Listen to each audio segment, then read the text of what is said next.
उनमें से एक मेरा बड़ा प्रिय प्रसंग था, और वो प्रसंग श्री गोलोक धाम का है। कौशल्या अपने नन्हे से राम को लेकर के यशोदा से मिलने जाती है, और जब श्री यशोदा मैया से मिलने के लिए जाती हैं तो प्रभु श्री राम को वहीं ब्रज में ही, नंद भवन में ही, अब कौशल्या यशोदा दोनों वार्ता कर रही हैं, तो कौशल्या जी राम जी को छोड़ देती हैं आंगन में, और इतने में ही भवन के भीतर से कन्हैया निकल के आते हैं। जैसे ही कौशल्या जी कन्हैया को देखती हैं तो उनको लगता है राम तो अभी यहां था, ये सामने से कैसे आ रहा है। तब कौशल्या जी के इस भाव को देख के यशोदा बोली, चिंता मत करो बहन, आपको राम और हमारा कन्हैया दोनों एक जैसे ही हैं। और वास्तव में दोनों क्रीड़ा करने लगे। राम कृष्ण की क्रीड़ा की कथा मैंने कभी नहीं सुनी, पहली बार सुनी। दोनों क्रीड़ा करने लगे। सुबह से शाम हो गई, शाम को कौशल्या जी बोली, अच्छा बहन अब हम चलें। जैसे ही कौशल्या जी वापस जाने के लिए तैयार हुई तो अपने राम को गोद में लेने लगी, लेकिन जैसे ही राम जी को लेने गई तो दोनों बालक एक जैसे, तो कन्हैया को ले गई साथ में और रघुनाथ जी को छोड़ गई वृंदावन में। अब राम जी तो बेचारे मर्यादा पुरुषोत्तम, सोते भी मर्यादा से, उठते भी मर्यादा से, खाते भी मर्यादा से, बड़े डिसिप्लिन में रहते। और कन्हैया सबसे ज्यादा इनडिसिप्लिन। मैया को अयोध्या तक इतना परेशान कर दिया। कौशल्या बोली, राम इतना परेशान कभी नहीं करता, आज इसको क्या होगा। कभी चोटी खींचे, कभी कान के कुंडल खींचे, कभी नाक दबा दे, कभी गला पकड़ ले, कभी मैया को घूंघट कर दे, कभी घूंघट उठावे। यशोद कौशल्या को आनंद भी आ रहा है, बोले आज मेरो राम इतना खेल कैसे रहे हो। और वहां सब जानते हैं कि कन्हैया कितना ऊधमी, तो बाकी सब भी ऊधमी मचाते हैं। ठाकुर जी के सखा परिकर के सब आए। अब रघुनाथ जी अकेले बिल्कुल माटी के मथुना बन के बैठे। भगवान कृष्ण की सब सखा मंडली आई।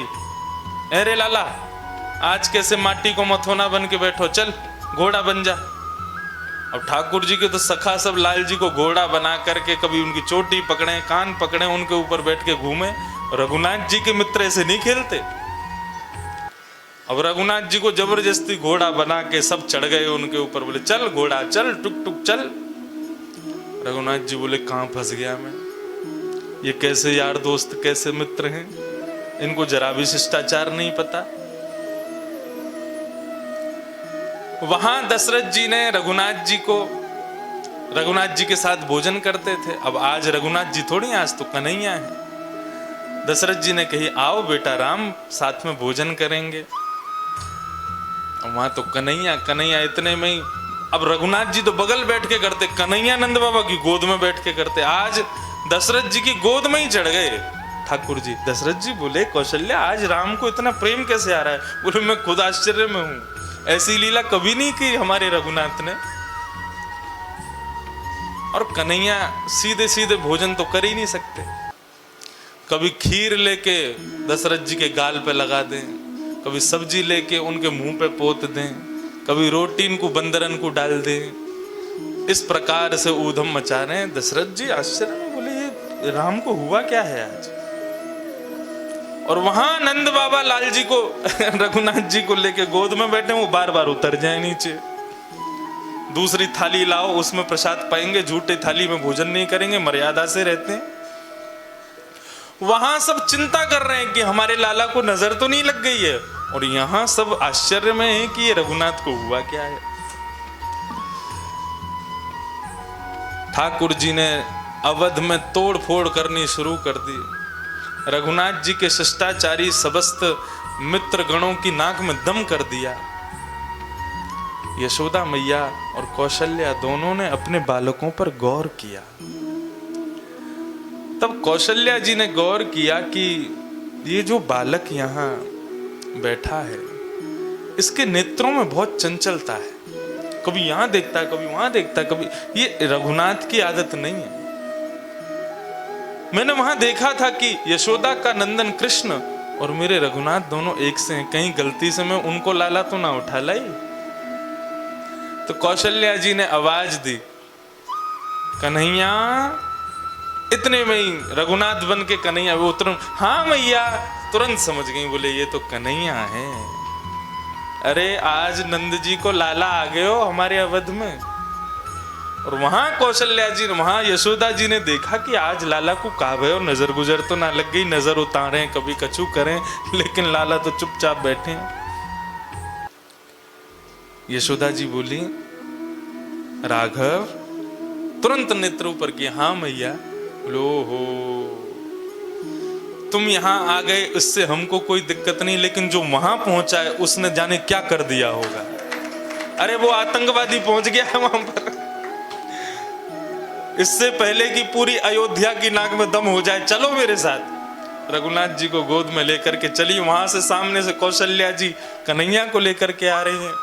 कौशल्या जी के बाल बिखरे पड़े हैं, घूंघट उतरा पड़ा है, एक कान में कुंडल है, दूसरे में है ही नहीं है, सब्जी लती पुती पड़ी है।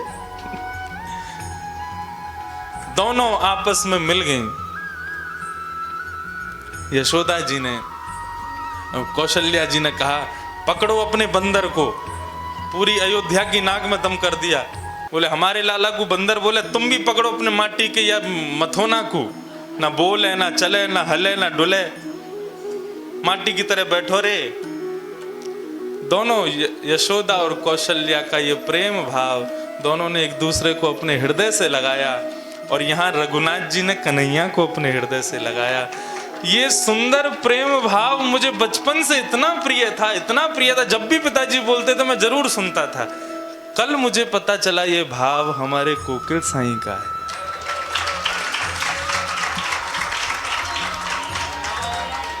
जय हो। ऐसे भाव किसी साधारण मानव को दिख नहीं सकते।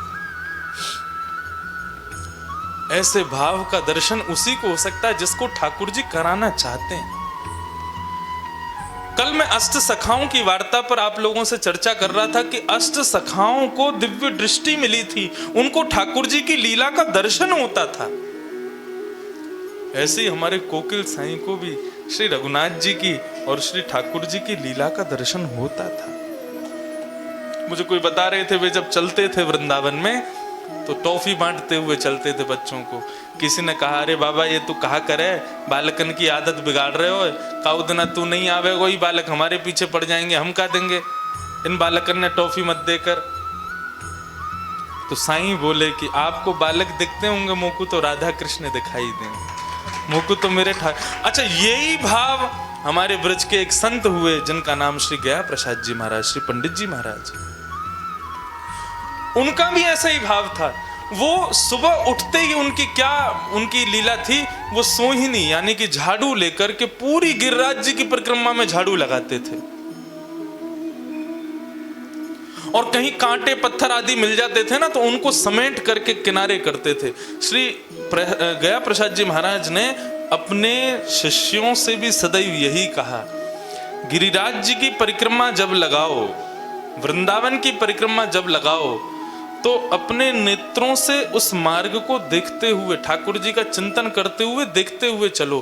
कहीं भी कंकड़ पत्थर कांटे या कुछ भी अशुद्ध वस्तु का दर्शन हो, तुरंत उसको वहां से मार्ग से हटा देना चाहिए। ऐसे परिक्रमा लगानी चाहिए। गया प्रसाद जी महाराज से किसी ने पूछा, आप सुबह सुबह पूरे गिरिराज जी की परिक्रमा में झाड़ू क्यों लगाते हैं? तब वे कहते थे कि हमारी परिक्रमा जब पूरी हो जाती है, तब हमारे श्याम सुंदर नंद नंदन श्री किशोरी जी के साथ में इस गिरिराज की परिक्रमा में लीला करने के लिए पधारते हैं। यदि ये कांटे पत्थर उनके पैरों में लग गए तो उनको बहुत कष्ट होगा, इसलिए पूरी गिरिराज परिक्रमा को साफ करते थे श्री गया प्रसाद जी महाराज। एक दिन गिरिराज परिक्रमा में बैठे थे और बैठे बैठे रो रहे थे। एक सेठ जी पहुंच गए। सेठ जी ने जाकर के कहा, पंडित जी महाराज आप रुदन क्यों कर रहे हो? तो उनकी भावावेश मुद्रा को सुनिए आप। वे रोते रोते कहते कितनों साफ कर लूं या गिरिराज की परिक्रमा को, लेकिन ये नंद जी को लाला है का बहुत उद्यमी है। मैं कितनों कांटे पत्थरन को अलग कर दूं, लेकिन सब जगह ते समेट के लावेगा और बीच में डाल जावे। मैं कैसे करूं? मैं या के सुख के काजे तो सब करूं, लेकिन जे माने ही ना इतनो उधम मचावे, काउद ना यशोदा की तरह मैं या को उखल में बांध दूंगा। ऐसा भाव श्री गया प्रसाद जी महाराज का।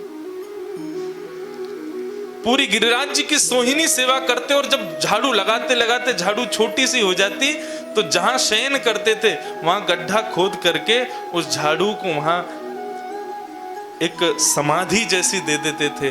बोले धन्य भाग्य है इस झाड़ू के, संसार की किसी वस्तु में नहीं लगी है, गिरिराज जी की संपूर्ण सेवा में इसने अपना जीवन व्यतीत कर दिया है। उसको समाधि दे करके और फिर वहां पुष्प आदि छोड़ते थे। झाड़ू में इतनी श्रद्धा उनकी।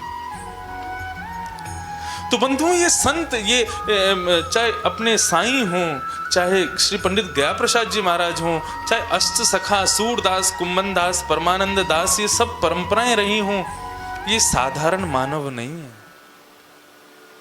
ये भगवान की कोई सहचरी हैं, कोई सखी हैं, भगवान के ही कोई अंग प्रत्यंग हैं, जो भगवान की पुनः भक्ति की स्थापना करने के लिए पृथ्वी पर आते हैं। और आज साईं की फुलवारी का मैं दर्शन कर रहा हूं। ये सब साईं की फुलवारी है।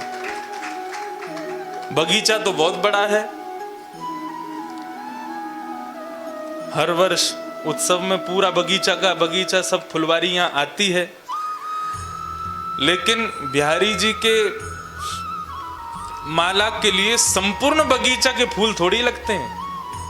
जिन पर माली की दृष्टि पड़ जाए उसको तोड़ करके माला में पिरो के दे देता है। तो इस बार की सेवा में उन्हीं को बुलाया गया जिन पर माली की नजर पड़ गई, उन्हीं को आमंत्रित किया गया। तो ये सब साईं की बगीची है।